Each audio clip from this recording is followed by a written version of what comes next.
अच्छा, एक और जो सबसे बड़ा मसला है वो इसी लॉकडाउन के अंदर बहुत ज़्यादा हमारा वो जो मज़दूर और पावर्टी स्टिकन मैसेज जी, हैं जो क़ुव्वत ख़रीद नहीं रखती, इस्तिताअत नहीं रखती, उनको जी। लॉकडाउन तो आपने कर दिया, फिर उनको खुराक और अद्वियात मुसलसल 3-4 माह तक सस्टेन करना पड़ेगा। 2-3 माह तो ये आप इस चीज़ से निबट नहीं सकते, ये चलना है अभी। 8-10 हफ़्ते की तैयारी रखनी बिल्कुल। पड़ेगी। सस्टेन कैसे करेंगे इसको शाहिद अफरीदी? उसके लिए तो मुसलसल वसाइल चाहिए, सर एक चैनल चाहिए जिससे वसाइल आ रहे हो और लोगों तक रसाई हो रही हो, वो जा भी रहा हो आगे।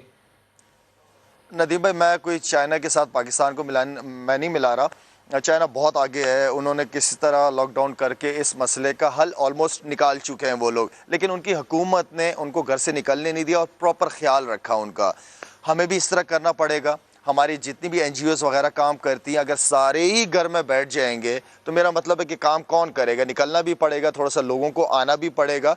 ठीक है, आई नो कि सेफ्टी हमारी ज़रूरी है, लेकिन हमें आना भी पड़ेगा। हमें हमारे मुल्क के रिसोर्सेज का हमें पता है कि कितना इकॉनमी कहाँ स्टैंड करती है, हमारी बहुत सारी चीज़ें हैं।